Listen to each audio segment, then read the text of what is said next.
السلام عليكم ورحمة الله وبركاته.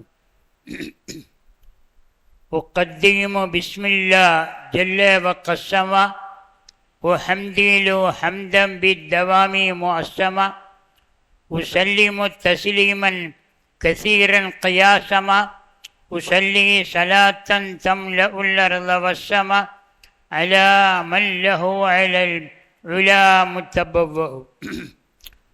ربي اشرح لي صدري ويسر لي أمري واحلل عقدة من لساني يفقه قولي. ربي تمم بالخير والسعادة وما توفيقي إلا بالله عليه توكلت وإليه أنيب. பெருகி வரும் கருணையினால் பேருலகை காத்து வரும் அருளாள நண்புடையோன் அல்லாஹுவின் திருப்பெயரால் தொடக்கம். இருட்டினிலே இடறி விழும் இனத்தவருக்கு இஸ்லாத்தின் பெருவிளக்கை காட்ட வந்த பெருமானார் கண்மணி நாயகம் ஸல்லல்லாஹு அலைஹி வஸல்லம் அவர்களுடையவும் அவர்களின் அன்பு தோழர்கள் அருமை குடும்பத்தார்கள் அவர்களின் புனிதமிக்க பாதையிலே வாழ்ந்த புண்ணிய பூமான்கள் அனைவருடைய ஆத்ம ஆசையினை மனம் மொழி மெய் ஆத்மாவினால் வேண்டி விரும்பியவனாக தொடர்கின்றேன்.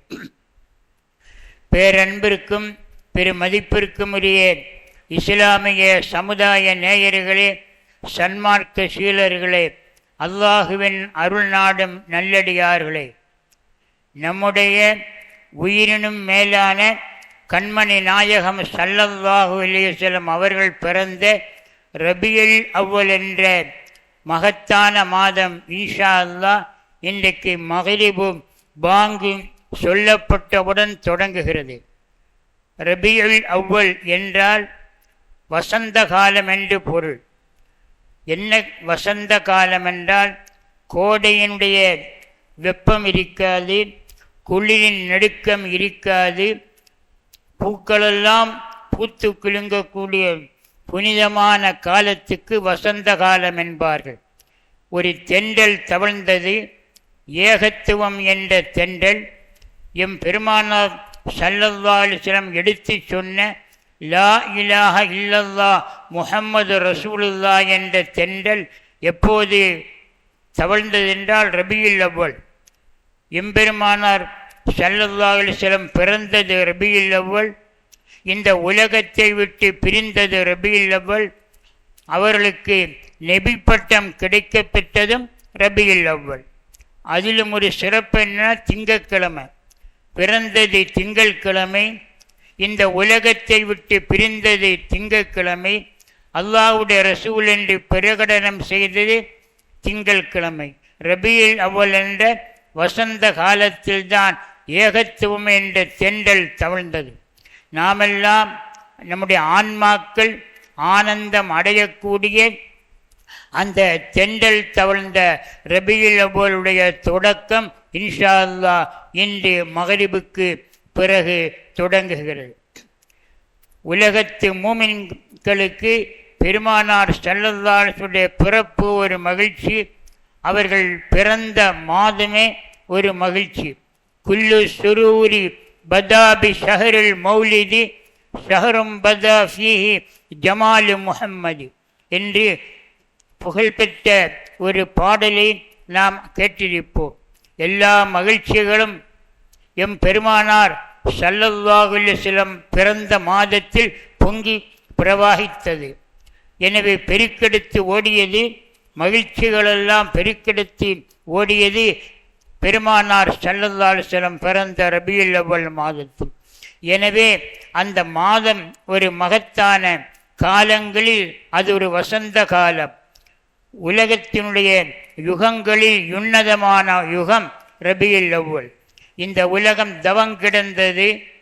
எப்படி தவங்கிடந்ததென்றால், அறியாமை இருள் உலகமெல்லாம் மண்டி கிடந்த போது அந்த இருளை நீக்க ஒரு வெளிச்சம் வேண்டும் என்று உலகம் எதிர்பார்த்த போது ஆமினா தாயாருடைய அடிவயிற்றிலிருந்து ஒரு சூரியன் உதித்தது, ஒரு சந்திரன் உதித்தது.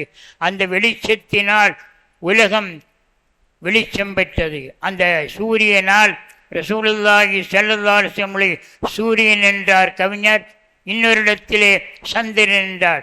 அந்த ஷம்சுன் அந்த நூறுன், அந்த ஷம்சுன் அந்த பத்ருன், அந்த நூறுன் ஃபோக்க நூரி. யா ரசூலுல்லாஹ், அந்த ஷம்சுன் தாங்கள் ஒரு சூரிய பிரகாசம். அடுத்து சொல்லுகிறார், இல்லை அந்த பத்ருன் தாங்கள் ஒரு சந்திர பிரகாசம். அந்த நூறுன் ஃபோக்க நூரி, ஒளிகளுக்கெல்லாம் மேலான ஒளி என்று அல்லாஹ்வுடைய ரசூலை கவிஞர்கள் புகழ்கிறார்கள். எனவே நாம் எண்ணி பார்க்கிறோம், அல்லாஹ்வுடைய ரசூலை அந்த ஷம்சுன் சூரியனே என்று சொல்லிவிட்டு அந்த பத்ருன் சந்திரனை என்று சொல்ல காரணம் என்ன? சூரிய வெளிச்சம் கண்ணை கூச வைக்கும். அந்த வெயிலில் நடக்கும்போது அது நம்மை வாட்டி வதைக்கும். ஆனால் சந்திர வெளிச்சத்தில் அந்த குறை இல்லை. கூர்ந்து சந்திரனை பார்க்கலாம், கண்களை கூச வைக்காது. ஆனால் சூரியனை பார்த்தால் கண்களை கூச வைக்கும். சூரிய வெப்பம் வெயிலினால் நம்மை வாட வைக்கும். ஆனால் சந்திரனுடைய வெளிச்சம் நமக்கு குளுமையை தருகிறது. எனவே தான் அந்த ஷம்சுன் யா ரசூலுல்லாஹ் தாங்கள் ஒரு சூரியன் என்று சொன்ன கவிஞர் அடுத்து அந்த பத்ருன் என்று சொன்னார். இப்படி சூரியன் என்றும் சந்திரன் என்றும் அல்லாஹ்வுடைய ரசூலை போற்றி புகழ்வதற்கு என்ன காரணம் என்றால், அல்லாஹ் குர்ஆனிலே கூறுகிறான், லக்கத் ஜாஅக்கும் மினல்லாஹி நூரும் வ கிதாபுன் முபீன். குர்ஆனுடைய வசனத்தை பார்க்க வேண்டும். திடீரென்று பார்த்தால் ஏன் ரசூலுல்லாஹ்வை சூரியனை என்றார்கள், ஏன் சந்திரன் என்றார்? அல்லாஹ் குர்ஆனிலே கூறுகிறான், லக்கத் ஜாஅக்கும் மினல்லாஹ், அல்லாஹுவிலிருந்து உங்களுக்கு ஒரு வெளிச்சம் வந்தது. வ கிதாபும் முபீன், தெளிவான வேதமும் வந்தது. எனவே ரப்புல் ஆலமீனாக அல்லாஹ் ரஹ்மத்துல் லில் ஆலமீனாக தன்னுடைய ரசூலை உங்களுக்கு ஒரு வெளிச்சம் வந்தது என்று சொன்னார். லக்கத் ஜாஅக்கும் மினல்லாஹி நூர், வெளிச்சம் வந்தது. வெளிச்சத்தோடு தெளிவான வேதம் வந்தது.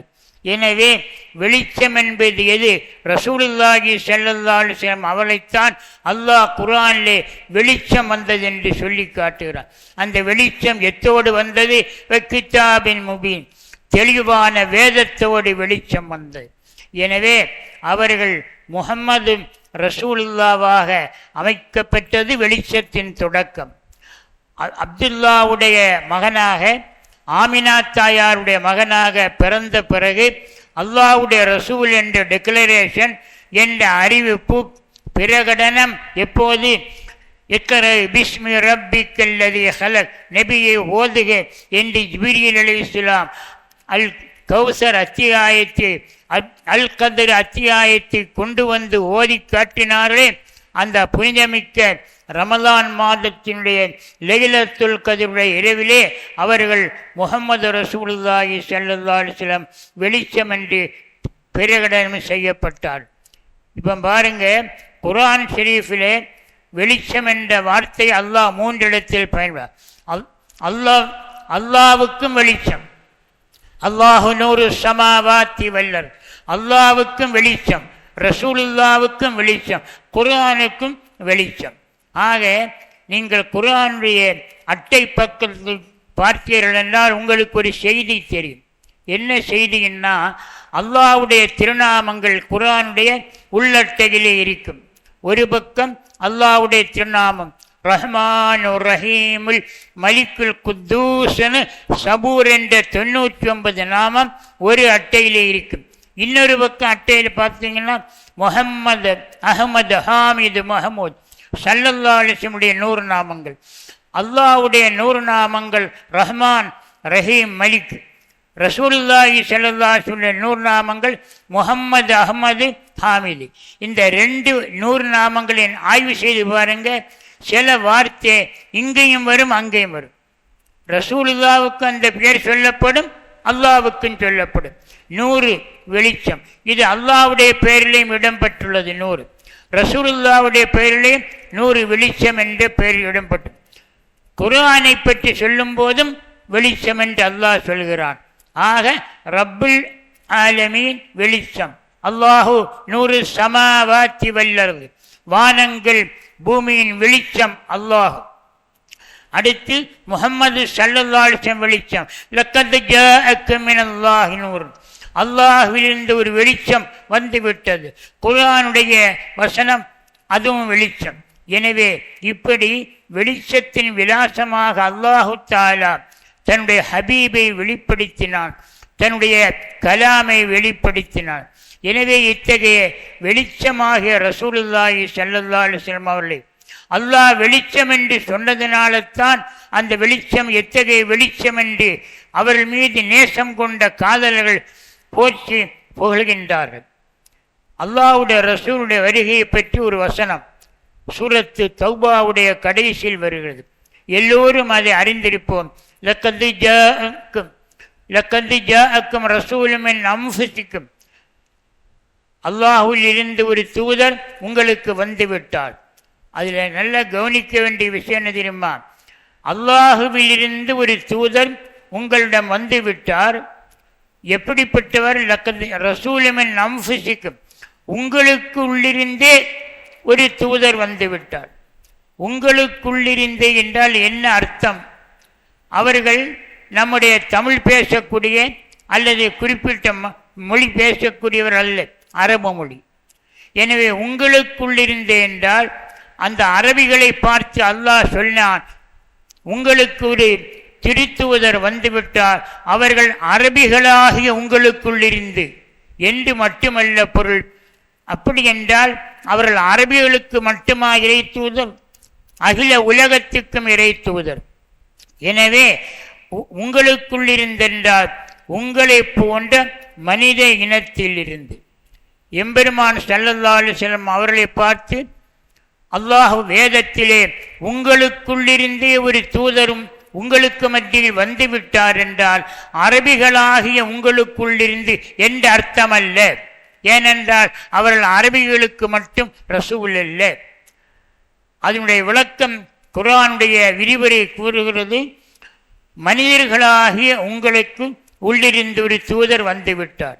ஏன் அப்படி சொன்னான் என்றால், முஹம்மது ஸல்லல்லாஹு அலைஹி வஸல்லம் மனிதர்களுக்கு உள்ளே இருந்து வந்த தூதர். ஆனால் அவர்கள் ஜின்களுக்கும் அவர்தான் தூதர், மலக்குகளுக்கும் அவர்தான் ரசூல். எம் பெருமானார் ஸல்லல்லாஹு அலைஹி வஸல்லம் மனிதர்களுக்கு மத்தியிலே பிறந்தாலும், மனித பிறவி எடுத்து பிறந்தாலும், மலக்குகளுக்கும் முஹம்மது ஸல்லல்லாஹு அலைஹி வஸல்லம் இறை தூதர், ஜின்களுக்கும் அவர்கள் இறை தூதர். முஹம்மதின் செய்யுதுல் கவுனைனி வஸ்ஸகலைனி வல் ஃபரீகைனி மின் உர்பின் வமின் அஜமி, அரபியர்கள், அரபி அல்லாதவர்கள், மனிதர்கள், ஜின்கள், மண்ணுலகத்து மக்கள், விண்ணுலகத்து வானவர்கள் எல்லோருக்கும் முஹம்மது ஸல்லல்லாஹு அலைஹி வஸல்லம் இறை தூதராக இருக்கிறார்கள். எனவே மனித இனத்திலிருந்தே ஒரு தூதரை உங்களுக்கு மத்தியில் அல்லாஹ் அனுப்பினான். இந்த இடத்துல ஒரு சிந்திக்க வேண்டிய கட்டம். ஏன் அப்படி சொன்னான் என்றால், அல்லாஹு தஆலா இறை தூதராக ஒரு மலக்கை அனுப்பி இருக்க கூடாதா என்று அன்றைய அரபிகள் ஒரு கேள்வியை கிளப்பினாங்க. எங்களுக்கு மத்தியிலே வந்த தூதர் எங்களைப் போல மனிதராக இருப்பதா? எங்களைப் போல கடைவீதியில் திரிவதா? எங்களைப் போல உண்ணுவதா, உடுத்துவதா, மனைவி மக்களோடு வாழ்வதா என்று அவர்கள் ஒரு கேள்வியை கிளப்பிய போது அல்லாஹ் சொன்னான், உங்களுக்கு வழிகாட்ட வந்த தூதர் உங்களைப் போன்ற மனித பிறவிதான். அவர்கள் ஒரு மலக்காக இருந்தால் உங்களுக்கு வழிகாட்ட முடியாது. மனித இனத்துக்கு வழிகாட்டுவதற்கு அல்லாஹ் ஒரு மலக்கை ரசூலாக அனுப்பி வைத்தால் மலக்குக்கு உண்ண முடியாது. மலக்குகள் அவர்களுக்கு பசி இல்லை, தாகம் இல்லை. எப்படி சாப்பிட வேண்டும், எப்படி தண்ணீர் குடிக்க வேண்டும், இதை ஒரு மலக்கால் மனிதனுக்கு வழிகாட்ட முடியாது. ஜின்களுக்கும் நிலை வேறு, அவர்களுடைய செயல்பாடு நமக்கு வழிகாட்ட முடியாது. எனவே அல்லாஹு தஆலா மனித இனத்துக்கு வழிகாட்ட மனித இனத்துக்குள்ளிருந்தே ஒரு தூதை அனுப்பினான். அவர்கள் மலக்காகவோ ஜின்னாகவோ இருக்க முடியாது என்ற உண்மையை உணர்த்தப்படுகிறது. அடுத்து அந்த சூறாவுடைய தொடர்ச்சியை பாருங்க. அந்த ஆயத்து அத்தௌபா அத்தியாயத்துடைய கடைசி ஆயத்து எப்படி முடிகிறது என்றால், அசீசுன் அலிஹி பில் முஃமினீன ரഊஃபுர் ரஹீம், உங்கள் மீது அவர்கள் மிகுந்த கருணை உள்ளவர்கள். அத்துடன் ரഊஃபுர் ரஹீம் ஸல்லல்லாஹு அலைஹி வஸல்லம் அவர்களை குறித்து அல்லாஹ் ரഊஃப் என்றான், ரஹீம் என்றான். ரഊஃப் என்றால் இரக்கமுள்ளவர்கள், ரஹீம் என்றால் அன்பு மிக்கவர்கள். இந்த இடத்தில் நம்ம சிந்திக்க வேண்டியது, அல்லாஹ்வுடைய திருநாமத்தில் நம்பர் 2 எது? ரஹீம். ஏனென்றால் அல்லாஹு ரஹ்மானுர் ரஹீம் ஹுவல்லாஹ். அப்போ அல்லாஹுவை பற்றி அல்லாஹ் சொல்லும் போது ரஹ்மானாகிய அல்லாஹ், நம்ம ஒவ்வொன்றையும் செயலை தொடங்கும் போது பிஸ்மில்லாஹிர் ரஹ்மானுர் ரஹீம் என்று ஆரம்பிக்கிறோம். பிஸ்மில்லா அல்லாஹ்வுடைய பெயர். எத்தகைய அல்லாஹ்? ரஹ்மானாகிய அல்லாஹ். எனவே அல்லாஹ் என்பது அவனுடைய இடிகுறி பெயர், இயற்பெயர். அவனுடைய முதல் தன்மை என்ன? ரஹ்மான். அல்லாஹு ரஹ்மானாக இருக்கிறான், அடுத்து ரஹீமாக இருக்கிறான். எனவே அல்லாஹ் என்ற ஆற்றல் மிக்க ஏக இறைவனின் முதல் சிறப்பு பெயர் ரஹ்மான், இரண்டாவது சிறப்பு பெயர் ரஹீம். எனவே ரஹீம் என்ற வார்த்தை அல்லாஹ்வுக்கு உரிய பெயர், அல்லாஹ்வுடைய ரசூலுக்கும் அந்த பெயர் அமைந்துள்ளது. இதிலிருந்து நமக்கு என்ன புரிகிறது? அல்லாஹு ரப்புல் இஸ்ஸா தனக்குரிய பெயரை, தன்னுடைய இரண்டாம் சிறப்பு பெயரை தன் ரசூலுக்கு சூட்டி மகிழ்கிறான். ரசூலுல்லாஹி ஸல்லல்லாஹு அலைஹி வஸல்லம் ரஹீம், அல்லாஹு ரஹீம், ரசூலுல்லாஹ் ரஹீம். ஆனால் ரஹ்மான் என்பது அல்லாஹ்வுக்கு மட்டுமே சொந்தம். அல்லாஹ்வுக்கு மட்டும்தான் ரஹ்மான் என்ற வார்த்தையை பயன்படுத்த முடியும், வேறு யாருக்கும் அதை பயன்படுத்த முடியாது. ஆனால் ரஹீம் என்ற இரண்டாம் பெயரை அல்லாஹ் தன்னுடைய திருநாமத்தோடு இணைத்து ரஹ்மானு ரஹீம் என்றான். அதே திருநாமத்தை தன் ரசூலுக்கும் ரஹீம் என்றான். இதிலிருந்து பெயர் சூட்டக்கூடியவர்கள் அப்துர் ரஹீம் என்று பெயர் வைத்தால் முஹம்மது ரஹீம் என்றும் பெயர் வைக்கலாம். என்ன நியத்துன்னா, அல்லாஹ்வுடைய பெயராகிய ரஹீம் என்று நியத்து வைக்கும்போது நாம் அப்துர் ரஹீம் என்று பெயர் வைக்கலாம். ஏன்னா ரஹீமாகி அல்லாஹ், அன்பு மிக்கவனாகிய அல்லாஹ், அந்த அல்லாஹ்வுடைய அடிமை அப்துர் ரஹீம். முஹம்மது ரஹீம் என்று பெயர் வைக்கலாம். ஏனென்றால் முஹம்மது ஸல்லல்லாஹு அலைஹி வஸல்லம் அவர்களுக்கு அல்லாஹ் இந்த ரஹீம் என்ற பெயரை வைத்து கொண்டார். எனவே முஹம்மது ரஹீம் என்றும் வைக்கலாம், அப்துர் ரஹீம் என்றும் பெயர் வைக்கலாம். அந்த ரஹீம் என்ற வார்த்தை எந்த நோக்கத்தில் பயன்படுத்துகிறோமோ அதற்கு ஏற்ப அமையும். நீங்கள் அஸ்மாஉல் ஹுஸ்னாவை ஆய்வு செய்யுங்கள். ஒரு பெயரல்ல, பல பெயர். நான் சற்று முன்னால் சொன்னதைப் போல 100 என்ற பெயர், ரஹீம் என்ற பெயர், பல பெயர்களை அல்லாஹ் தனக்கும் தன்னுடைய ரசூலுக்கும் சூட்டி உள்ளார்.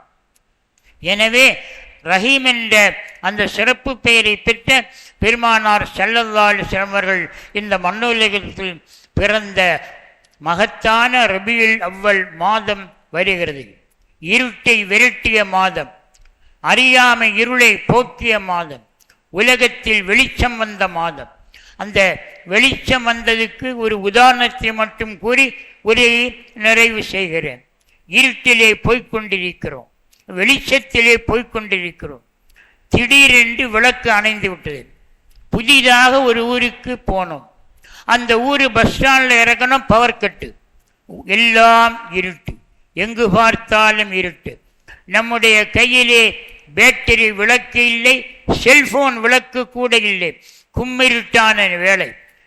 உடனே நாம் என்ன சொல்ல வேண்டும்? இருட்டு வந்துவிட்டால் இன்னா லில்லாஹி வ இன்னா இலைஹி ராஜிஊன். யாராவது மௌத்தா போனால் சொல்ல வேண்டிய வாசகம் இன்னா லில்லாஹி. அது விளக்கு அணைந்து விட்டாலும் அந்த இன்னா லில்லாஹி சொல்ல அல்லாஹ்வுடைய ரசூல் ஸல்லல்லாஹு அலைஹி வஸல்லம் கற்றுக் கொடுத்தார்கள். எனவே விளக்கு அணைந்தால் இன்னா லில்லாஹி. திடீரென்று விளக்கு வந்துவிட்டது, ஆஃபான விளக்கு ஆனாகிவிட்டால் அல்ஹம்துலில்லாஹ். அப்போ பெருமானார் ஸல்லல்லாஹு அலைஹி வஸல்லம் என்ற விளக்கு ரபியுல் அவ்வலிலே பிறந்து விட்டது, அல்ஹம்துலில்லாஹ். மட்டற்ற மகிழ்ச்சி அல்லாஹ்வுக்கு. அவனல்லவா இந்த வெளிச்சத்தை தந்தான். இந்த வெளிச்சம் மட்டும் இல்லை என்றால் நாம் இருட்டில் எவ்வளவு தடுமாறி திரிவோம். புதிதாக ஒரு பாதையிலே பயணிக்கும் போது விளக்கு அணைந்து விட்டென்றால் முன்னால குழி இருக்கிறதா, பள்ளம் இருக்கிறதா, மேடு இருக்கிறதா, எதுவும் தெரியாது. எங்கேயாவது முட்டி மோதுவோம். ஆக புதிதாக ஒரு இடத்திலே நாம் கால் வைத்தால் அங்கே மேடு பள்ளம் தெரியாது, குண்டு குழி தெரியாது, விழுந்து விடுவோம் அல்லது முட்டி விடுவோம். இந்த சூழ்நிலையில் ஒரு விளக்கு வந்தால், வெளிச்சம் வந்தால் எவ்வளவு மகிழ்ச்சி ஏற்படுமோ அதை போல மாநபி ஸல்லல்லாஹு அலைஹி வஸல்லம் பிறந்த மாதம் எல்லோருக்கும் மகிழ்ச்சி. அதைத்தான் புகழ்மிக்க பாடலிலே கவிஞர் சொன்னார், குல்லு சுரூரி பதா பி ஷஹரில் மௌலிதி ஷஹரும் பதா ஃபீஹி ஜமால் முஹம்மது. முஹம்மது ஸல்லல்லாஹு அலைஹி வஸல்லம் அவர்களுடைய அந்த பேரழகு பிரகாசித்ததே, அந்த பேரழகு உலகத்தில் தெரிந்ததே அந்த மாதத்தில் மகிழ்ச்சிகளெல்லாம் பொங்கி வழிந்தன. எல்லா விதமான மகிழ்ச்சிகளும் பெருக்கெடுத்து ஓடின. எனவே அந்த மாநபி என்னும் விளக்கை அல்லாஹ் நமக்கு தந்த மாதம் ரபியுல் அவ்வல் மாதம். அந்த ரபியுல் அவ்வல் இன்ஷா அல்லாஹ் இன்று மக்ரிபு பாங்கு சொன்னவுடன் அந்த ரபியுல் அவ்வல் தொடங்குகிறது. இருட்டை விரட்டிய வெளிச்சம் கிடைத்த நாள் தொடங்குகிறது. வெளிச்சம் இருந்த மாதம் தொடங்குகிறது. மூமின்களாகிய நமக்கு அது மகிழ்ச்சி. உள்ளத்தில் ஈமான் எவ்வளவு ஆழமாக இருக்கிறதோ, எவ்வளவு அழுத்தமாக இருக்கிறதோ அவர்களுக்கெல்லாம் வெளிச்சம் தந்த மாதம் மகிழ்ச்சியை தரும். ஈமானிலே அசைவிருந்தால், சலனம் இருந்தால் அதிலே ஒரு விமர்சனம் வரும். எனவே அல்லாஹு தஆலா நம்முடைய ஈமானை பலப்படுத்தி, நம்முடைய ஈமானை உறுதிப்படுத்தி வெளிச்சம் பிறந்ததனால், அண்ணலம் பெருமான் ஸல்லல்லாஹு அலைஹி வஸல்லம் வெளிச்சம் கிடைத்ததனால் ஆனந்தம் அடைகிற வாய்ப்பையும், அந்த வெளிச்சத்தின் பாதையிலே நம்முடைய வாழ்க்கையை அமைக்கக்கூடிய நசீபையும் எல்லாம் அல்லாஹ் தந்தருள் புரிவானாக. ஆமீன் யா ரப்பல் ஆலமீன். வ ஆஹிர் தஅவானா அனில் ஹம்துலில்லாஹி ரப்பில் ஆலமீன். நாளைக்கு சுதந்திர தினம். ஒரு இணைப்பை சொல்கிறேன்.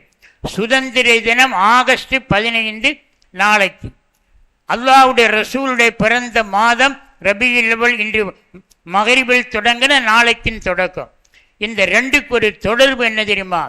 வெள்ளை ஏகாதிபத்தியத்தை விரட்டி அடித்து வெள்ளையனுடைய அடிமை தலையிலிருந்து இந்தியர்களை விடுவித்த நாள் ஆகஸ்ட் 15. அண்ணலம் பெருமானார் ஸல்லல்லாஹு அலைஹி வஸல்லம் பிறந்த மாதம் ரபியுல் அவ்வல். அதுவும் அடிமையிலிருந்து உரிமை விட்டது. எப்படி என்றால், இந்த ரபியுல் அவ்வல் என்பது மனித இனம் நரகத்துக்கு அடிபணிந்து போகாமல், நரக கிடங்கிலே விழுந்து அவதிப்படாமல் மனித இனத்தை நரகத்திலிருந்து வெளிப்படுத்துகிற விடுதலையை தந்த மாதம். ஆகஸ்ட் 15 இந்தியர்களுக்கு விடுதலை. யாரிலிருந்து? வெள்ளையனிலிருந்து விடுதலை. அண்ணலும் பெருமானார் ஸல்லல்லாஹு அலைஹி வஸல்லம் பிறந்த நாளோ மனித இனத்துக்கு விடுதலை. இதிலிருந்து விடுதலை. நரக குழிக்கு செல்லாமல் பராஅத்தும் மினல்லாஹ், அல்லாஹ் தந்த அருமையான விமோசனம் என்பதை எண்ணி பார்த்து வல்ல ரஹ்மான் வல்ல நபி ஸல்லல்லாஹு அலைஹி வஸல்லம் வாழ்ந்த வாழ்க்கை பாதையில் நடக்கிற வாய்ப்பை நம் அனைவர்களுக்கும் தந்தருள் புரிவானாக. ஆமீன் யா ரப்பல் ஆலமீன். வ ஆஹிர் தஅவானா அனில் ஹம்துலில்லாஹி ரப்பில் ஆலமீன். அஸ்ஸலாமு அலைக்கும் வ ரஹ்மத்துல்லாஹி வ பரகாத்துஹு.